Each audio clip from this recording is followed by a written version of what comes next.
¿Qué tal para todos? Bienvenidos a esta tercera clase del curso vacacional de cálculo vectorial. Hoy vamos a ver límites de funciones de varias variables. Es un concepto que ya conocíamos de cálculo básico, pero ahora extendido a varias variables. Para esto necesitamos hacer unas definiciones previas. Entonces la primera definición que tenemos es la distancia entre dos puntos en Rn. Sí, ya conocemos la distancia entre dos puntos en R, que es el valor absoluto de la resta de ambos puntos. Pues en Rn es algo parecido, solo que los puntos van a ser definidos por nu+. Entonces supongamos que tenemos un punto P dado por estas coordenadas o por esta nu+, ubicado en esta posición en el espacio Rn, y tenemos un punto A ubicado en esta posición. P está en x1, x2 hasta xn, y A está en a1, a2 hasta an, esos dos puntos en Rn. Entonces la distancia entre P y A, entre esos dos puntos, la cual se denota por este símbolo, P menos A, con doble barrita, aquí entre esas dobles barritas, está determinada por este valor, es decir, por la diferencia de las componentes al cuadrado, de quienes de P y de A. Podemos observar que este valor que tenemos aquí siempre va a dar positivo. Este concepto general de distancia pues se puede observar en R, como ya os mencioné al principio. La distancia entre R pues está dado por el valor absoluto de la resta de los dos términos. Se puede observar en R2 si tenemos puntos en el plano. Entonces la distancia entre puntos en el plano está dada por la diferencia de las componentes al cuadrado. Entonces, sumamos esas diferencias al cuadrado y le sacamos la raíz. Y para R3 pues es bastante similar, solo que tenemos una coordenada más que sería Z. Entonces en R3 la distancia entre dos puntos en el espacio está dado por la diferencia en las componentes al cuadrado, van sumadas y raíz. Entonces ese es el concepto de distancia entre dos puntos para Rn, para R, R cuadrado y R al cubo. Otro concepto que necesitamos es el concepto de bola abierta en Rn, o una cierta localidad que comprende varios puntos. Entonces tenemos un punto A dado por a1, a2, an, este punto está en Rn, y R un número entero positivo, ¿sí? Le podemos asociar a un radio. Entonces la bola abierta, que se denota B en función de la coordenada y en función de SR, es el conjunto de todos los puntos P en Rn tales que la distancia entre P y A sea menor a R. Es un concepto muy parecido al concepto de intervalos. Entonces cuando hablamos de bola abierta significa que son los menores que R, es decir, que no va a tomar los valores de R. Son todos los puntos que están dentro de esta distancia de P menos A, pero que no incluyen a R. Ahora, ¿cómo se ve eso en R? Por ejemplo, miren, en R pues sería el intervalo abierto entre A menos R y A más R, siendo A aquí el punto medio. Entonces son todos los puntos que comprenden o que están comprendidos entre A menos R y A más R, pero sin incluir el punto A más R y el punto A menos R, es decir, los puntos que están justo en la distancia R. En R2 es una situación similar, pero sucede ahora en el plano. Entonces tenemos aquí un punto central que llamamos x sub 0 y y sub 0, y tenemos aquí una distancia R que podemos considerarla una especie de radio. Entonces todos los puntos que están dentro de esta distancia constituyen la bola abierta, pero sin incluir el punto que está aquí justamente en R. Entonces tenemos como una especie de disco donde incluimos todos los puntos dentro de ese disco, pero no incluimos los puntos que están en la línea del disco o en el perímetro del disco. En R3 la situación pues ya se extiende al espacio. Entonces tenemos una bola tal cual como la conocemos, y se incluyen todos los puntos dentro de la bola, es decir, todos los puntos moviendo este radio en todo el espacio, todos los puntos que están dentro de la distancia R, sin incluir la cáscara o la superficie de la bola. Entonces esos puntos no se incluyen dentro del conjunto de puntos. Entonces tenemos para R, R2, R3 y Rn el concepto de bola abierta, pero también existe el concepto de bola cerrada, y ese concepto pues ya incluye, como vemos aquí, los puntos que pertenecen a R o que están justamente a esa distancia R. Entonces si vemos aquí en R pues se incluyen todos esos puntos que están entre A menos R y A más R, es decir, a una distancia R de A por ambos lados, y se incluye el punto que está justamente a la distancia r, que sería a menos r, y el punto que está justamente a la distancia r de ese lado, que sería a más r. Para la bola cerrada, pues es el disco, todos los puntos que están dentro del disco, y se incluyen los puntos que hacen parte del perímetro del disco, es decir, los que están justo a la distancia r y los que están dentro de la distancia r. Y finalmente, pues para R3 tenemos una esfera o una bola, una esfera sólida, incluimos todos los puntos que están dentro de la esfera e incluimos los puntos que hacen parte de la superficie de la esfera. Ya con los conceptos previos de lo que es distancia, bola abierta y bola cerrada, podemos definir qué es el límite de una función de n variables. Entonces supongamos que tenemos una función de n variables definida en alguna bola abierta. ¿Sí? Recordemos que la bola pues depende de a, que es un punto en el espacio Rn, y r, que es la distancia r, excepto posiblemente en el punto a. Es decir, que esa función puede existir dentro de la bola, pero posiblemente en un punto esa función no esté definida. Entonces el límite de f conforme p tiende a a es L, lo cual se denota de la siguiente manera. ¿Qué quiere decir eso? La función no esté definida en a, me puedo acercar a, o sea, me puedo acercar suficientemente a tal que la función, aunque no esté definida en p, se acerque a algún valor L. ¿Sí? Por eso se dice que la función no tiene que estar necesariamente definida en a. Puede que a medida que yo me acerque en las variables independientes, me acerque a un punto a, puede que la función se acerque a un valor L. Y esa es la noción de límite en n variables. Es una noción muy parecida a la noción de límite de una variable.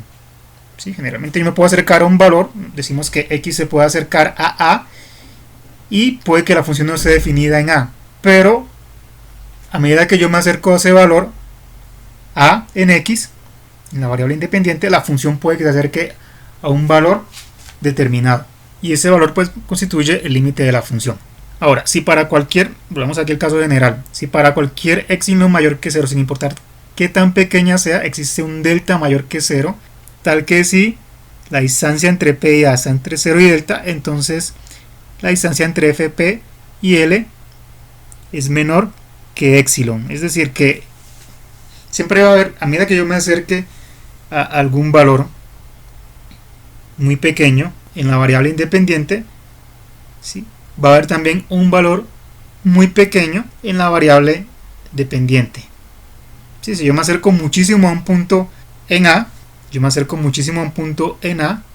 entonces la función se acerca muchísimo a un valor en L. ¿Cuánto es esa distancia, ese valor muy pequeño? Pues delta. ¿Y aquí cuánto es ese valor pequeño? Epsilon. Ahora, llevemos ese concepto a una función de dos variables. Entonces tenemos una función de dos variables definida en algún disco abierto. ¿Sí? Dentro de ese disco está la función definida, pero puede que no esté definida en un punto, en el punto x sub 0 y y sub 0. Entonces decimos que el límite de f de x de y, conforme xy tiende a ese punto que no está definido, es L, lo cual se denota de esta manera. Entonces nuevamente, ¿qué quiere decir eso? Que x y y se pueden acercar a ese punto donde no está definida la función, y a medida que me acerco a ese punto, la función se acerca a un valor. Y entre más pequeña sea la distancia en la que me acerco a ese punto, quiere decir esto aquí abajo, entonces más pequeña es la distancia entre la función y el valor al que tiende la función. ¿Sí? Esto lo llamamos aquí de esta manera como está aquí abajo. Quiere decir exactamente eso que estoy diciendo. Entre más pequeño sea ese valor que está entre 0 y delta, esa distancia entre 0 y delta, más pequeña va a ser la distancia entre fx menos L, es decir, la distancia epsilon. Entonces usemos la definición de límite para demostrar ese límite que está aquí. Entonces el límite de 2x más 3y es igual a 11 cuando x y y tienden a 1, 3. Desde la medida que nos acercamos a 1, 3, 2x más 3y se acerca a 11. Puede que la función no esté definida en ese valor, pero 2x más 3y, a medida que nos acercamos a esos valores, 2x más 3y se acerca a 11. ¿Qué significa eso? Que si hacemos delta más pequeño, aquí tiene que haber un epsilon, aquí también mucho más pequeño. Entonces decimos que delta es mayor que la distancia entre x y y 1, 3. ¿Sí? Y que esa distancia pues es mayor que 0. Si la distancia entre x y y 1, 3 es delta y esa distancia es mayor que la distancia entre ellos dos, entonces la distancia entre 11 y 2x más 3y tiene que ser menor que epsilon. Usamos la desigualdad triangular, que es a más b. La distancia de a más b es menor o igual a la distancia de a más la distancia de b. Si tenemos un triángulo rectángulo, entonces la suma de las distancias de los catetos va a ser mayor o igual a la distancia de la diagonal o la hipotenusa. Entonces partamos de aquí. 2x más 3y menos 11 tiene que ser menor que epsilon. Entonces 2x más 3y menos 11 lo podemos escribir de esta manera. Escribimos menos 11 como menos 2 y menos 9. Lo repartimos acá y acá. Entonces este que está aquí, hagamos de cuenta que este que está aquí es a y este que está aquí es b. Entonces usando la desigualdad triangular yo puedo decir que esa suma que está aquí de a y b es menor o igual a y a b. ¿Sí? Aquí 2 por x da 2x. 2 por 1 da menos 2, 3 por y da 3y y 3 por menos 3 da menos 9, que serían esos valores que está aquí. Entonces, este que tenemos aquí, pues ya lo conocemos. ¿Por qué? Porque lo teníamos justamente acá, mírenlo. Y este y menos 3 lo tenemos acá. Entonces, esa distancia que está aquí, x menos 1, digo que es menor o igual a la distancia que hay entre xy y 1, 3, que sería esta que está acá. Y y menos 3 es menor o igual a la distancia que hay también entre xy y 1, 3, esta que está acá. Entonces, debido a eso, podemos deducir que 0 menor que la distancia entre xy y 1, 3, que es menor a delta, ¿sí? Está entre 0 y delta esa distancia. Entonces, 2x menos 1 más 3y menos 3 va a ser menor que 2 delta más un 3 delta. Entonces, basado aquí en lo que estemos acá arriba, basado en lo anterior, podemos elegir un delta apropiado para 5 delta igual a epsilon, es decir que delta va a ser igual a un quinto de epsilon. Entonces 0 menor que la distancia entre 1 y 3 y xy, que es menor que delta, esa distancia está entre 0 y delta, y sabiendo que 2 distancia entre x y 1 más 3 distancia entre y 3 es menor que 5 delta, podemos reemplazar aquí delta, que fue el que elegimos acá, que es igual a un quinto de epsilon, y eso es igual a 2x más 3y menos 11. Es decir que haciendo una elección de un delta podemos llegar a esta expresión que está acá, es decir, lo que teníamos aquí en la definición. Estamos demostrando que eligiendo un delta podemos obtener esto. Es decir que la distancia entre 2x más 3y igual a 11 es menor que epsilon. Entonces cualquier valor que yo elija aquí entre estos y estos tiene que cumplir esta condición. Si yo me acerco mucho a 1, 3, debo acercarme muchísimo a 11. Y esa distancia tiene que hacerse mucho más pequeña. Si esto se hace más pequeño, esto tiene que hacerse más pequeño. Entonces estoy demostrando aquí que tomando esta elección de delta, me acerco, o la distancia entre 2x más 3y menos 11 se hace menor que epsilon. Y es lo que precisamente me pedía demostrar el problema. Entonces puedo comprobar que para cualquier epsilon mayor que 0, si elijo ese delta, se cumple la condición. Y si se cumple esa condición, el límite de 2x más 3y cuando x y y se acercan a 1 y 3 es 11. Ahora, uno también puede hallar algunos teoremas de límite para hallar directamente el límite. Entonces aquí podemos aplicar el teorema que dice que el límite de una suma es la suma de los límites. Podemos aplicar el teorema que dice que el límite de una potencia es la potencia del límite. Y viendo que aquí se puede directamente evaluar la función, pues podemos evaluarla y llegamos a ese valor del límite. Entonces si uno grafica la función se da cuenta que justamente en ese valor de menos 2 y 1 la función vale 0, como se observa aquí en la gráfica, que es un punto de la superficie que representa esta función. En ese problema, por ejemplo, vemos que si evaluamos el límite en este valor, tenemos aquí que va a dar 0 en el denominador, entonces no es posible evaluar directamente la función en ese valor. Entonces habrían dos formas de hacerlo. La primera forma de hacerlo es a través de la definición del límite, que fue la que vimos hace un momento. Así que es una forma un poco más tediosa, más complicada.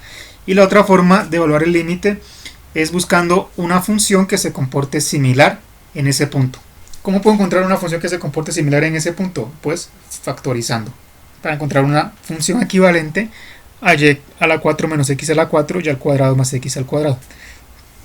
Entonces aquí tenemos que y a la 4 menos x a la 4 se puede escribir como una diferencia binomial, y ese término pues aquí se cancela, y esto se puede simplificar a ese valor, y ese valor pues ya es continuo y puedo evaluar 0, 0 en esta función, ya que esta función es continua, y eso me va a dar 0.